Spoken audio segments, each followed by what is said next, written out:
ஒரு பாலைவனத்துல இப்படி பிரம்மாண்டமான கவ் ஃபார்ம் இருக்குன்னு சொன்னா உங்களால நம்ப முடியுமா?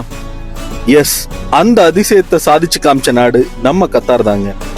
2017 கத்தார் ஒரு பெரிய கிரைசிஸை ஃபேஸ் பண்ணாங்க. டோட்டல் ஜிசிசி கத்தாரை பிளாக்கேட் பண்ணி வச்சிருந்தாங்க. அது மட்டும் இல்லாம கத்தாருக்கு வரக்கூடிய அடிப்படை தேவையான மில்க் இம்போர்ட்டை வரைக்கும் கட் ஆஃப் பண்ணிட்டாங்க.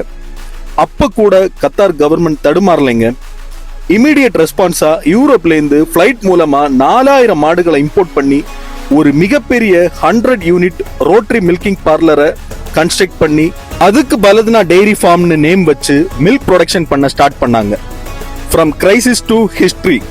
2017 4000 இருந்த மாட்டோட எண்ணிக்கை இப்ப 24,000 உயர்ந்து இப்போ ஒரு நாளுக்கு ஆல்மோஸ்ட் 7 லட்சத்துல இருந்து 9 லட்சம் லிட்டர் வரைக்கும் மில்க் ப்ரொடியூஸ் பண்ணி ஹோல் கத்தாருக்கு சப்ளை பண்றது மட்டும் இல்லாம இப்ப அதர் ஃபாரின் கண்ட்ரீஸ்க்கும் சக்சஸ்ஃபுல்லா எக்ஸ்போர்ட் பண்ணிட்டு இருக்காங்க.